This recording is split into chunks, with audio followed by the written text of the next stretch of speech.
Omba pamoja nami maombi ya kurejesha amani. Tunahitaji amani ili tuweze kufanikiwa katika mambo yetu yote. Amani ni muhimu sana. Amani kitawala tu tunaweza kuwa na mafanikio. Amani kitawala tunaweza kuomba. Amani kitawala tunaweza kupata mpenyo wa maombi. Kitabu cha Waebrania sura 12 mstari wa 14. Tafuteni kwa bidii kuwa na amani na watu wote, na huo utakatifu ambao hapana mtu atakayemwona Bwana asipokuwa nao. Kumbe kati ya kitu ambacho tunatakiwa kuwa nacho ndani ya mioyo yetu ni amani. Na amani inatafutwa. Ndio maana inasema Biblia kwamba tutafute kwa bidii kuwa na amani na watu wote. Pengine ndani ya moyo wako kuna uchungu. Pengine kuna mtu amekukwaza, amekuumiza. Pengine kuna mambo yametokea, wewe mwenyewe hujajisamehe. Wewe mwenyewe unajihisi ndani ya moyo wako ni kama hauko sawa. Lakini pia kuna watu ambao wanaweza kutuumiza, wanaweza kutukwaza. Biblia inasema kwamba tutafute kwa bidii kuwa na amani na watu wote. Amani ni kitu muhimu sana. Ondoa uchungu ndani ya moyo wako. Ondoa uchungu, usikubali uchungu utawale. Uchungu ukikutawala hutaweza kuomba. Uchungu ukiingia ndani yako ni lango la mapepo, ni lango la magonjwa, ni lango la mashambulizi ya namna zote.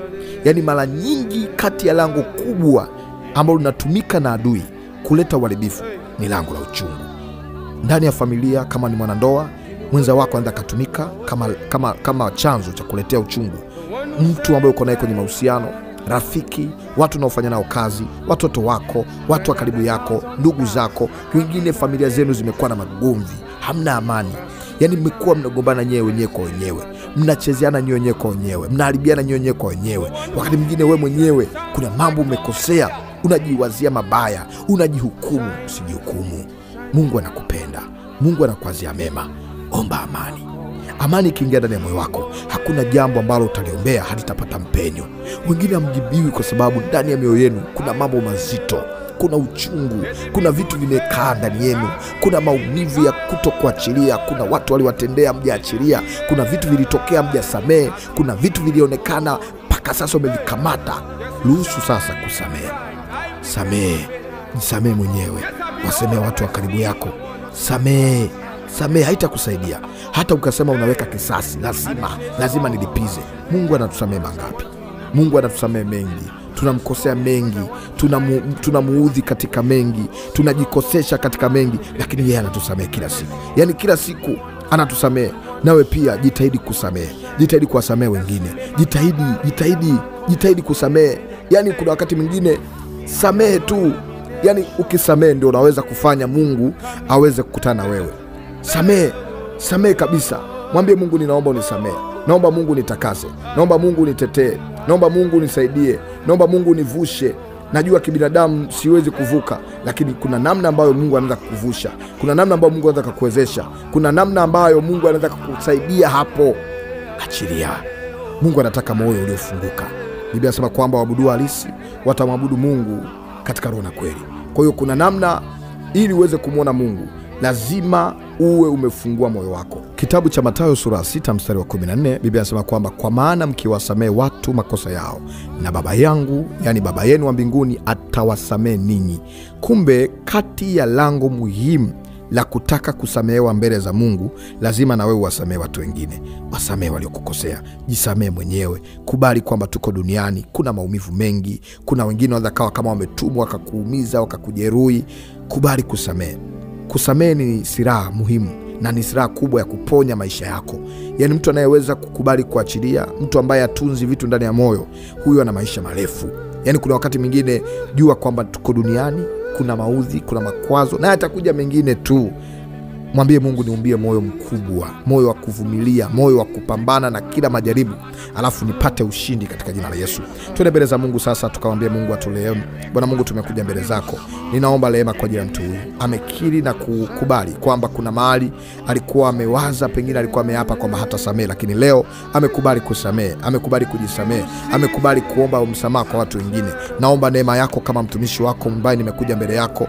Naomba kibali chako kishuke kwa ajili yake. Na kuombea mahali unaponisikia, Mungu akutane na wewe, Mungu akusaidie, Mungu akutetee, Mungu akuwezeshe katika kila mahali ambapo uchungu ulikaa ndani ya moyo wako. Hiyo roho ya uchungu iondoke, hiyo roho ya uchungu iondoke, pepo la uchungu ondoka. Ukisikia kulia, lia, maana unapolia unaondoa uchungu. Ewe roho ya uchungu ondoka, ewe roho ya uchungu ondoka. Hata kama kuna mambo ulijaribu umeshindwa, haijalishi umeshindwa mara ngapi, haijalishi umekataliwa mara ngapi, haijalishi umeonewa mara ngapi, haijalishi umepitia vikwazo vingapi, umepitia majaribu mangapi, kuna mahali unasema Mungu, sijui kama nitaendelea mbele, moyo wangu umeungua, moyo wangu unaumwa, moyo wangu umechoka. Mwambie Mungu, ninaomba neema, niinue tena, safari iendelee. Mwambie Mungu, ninaomba kibali cha kuendelea mbele, naomba uniongezee nguvu ya kuendelea mbele. Sitaki kuishia hapa, sitaki kubaki hapa. Naomba Bwana unisaidie, najua umenichagua, najua umenipenda, najua unakusudi na mimi, nami nakuombea Mungu akuongezee nguvu, akupe amani. Wengine mnapitia majaribu ya kukataliwa, majaribu ya vita, majaribu ya mapambano kazini. Umekuwa na roho ya kuchukiwa, umekuwa na roho ya kukataliwa, umekuwa na roho ya giza imekuvaa, na kuombea Mungu akufungue kwa jina la Yesu. Hiyo roho chafu na ikuachie kuanzia sasa, hiyo roho ya giza ikuachie kuanzia sasa. Roho ya kukataliwa, spirit of rejection, ondoka katika jina la Yesu Kristo aliye hai. Natamka na kukutabilia, Mungu akufungue. Pokea amani katika kila jambo, pokea amani kwenye mambo yako yote. Roho ya uchungu, umesikia majibu fulani au taarifa fulani, moyo wako umelipuka, hauna amani, unasema itakuwaje? Mungu akusaidie.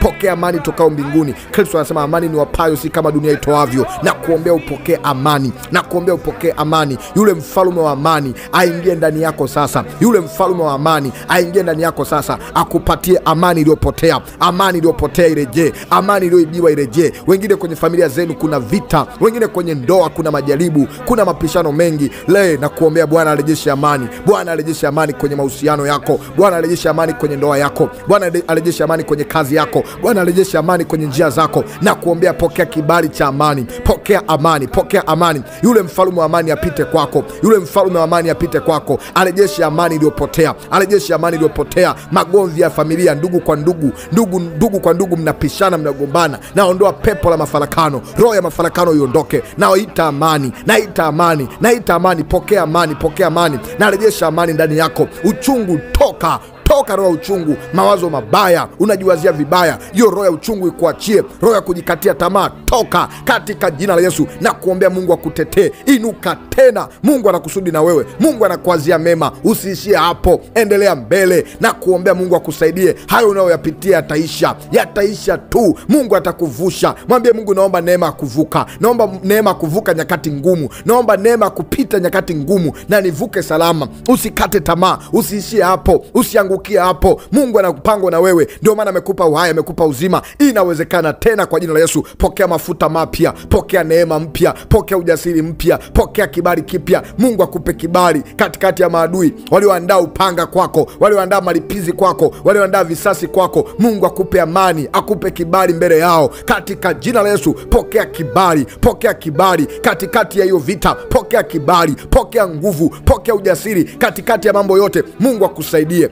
Mungu akurejeshe amani. Pokea wepesi wa kuomba, pokea ujasiri wa kuomba, pokea nguvu ya kuendelea kuomba zaidi. Roho wa Mungu akuwezeshe, Roho wa Mungu akupake mafuta, Roho wa Mungu akupe kibali katika jina la Yesu nimekuombea. Amen. Mungu wa mbinguni akubariki, akutendee mema. Naitwa mwombezi Pastor Godwin Ndelwa. Naamini maombi haya yataenda kuwa faraja na yatakutia nguvu. Amini tulichokiomba kitaenda kutendeka. Jikubali, jipe amani, jiheshimu, jithamini. Mungu ana mpango na wewe. Ubarikiwe sana. Mitandao yote ya kijamii ukihitaji kunifuatilia, andika Maombi ni Dawa. Na wale ambao mnataka kuwasiliana nami moja kwa moja, karibu tuwasiliane kwa namba iliyoandikwa WhatsApp. Nitafute WhatsApp, nitakuhudumia. Ikiwa nimechelewa kuhudumia, rudia kutuma message kwa sababu watu ni wengi, naamini nitakuhudumia. Mungu wa mbinguni akubariki, akutendee mema. Uwe na wakati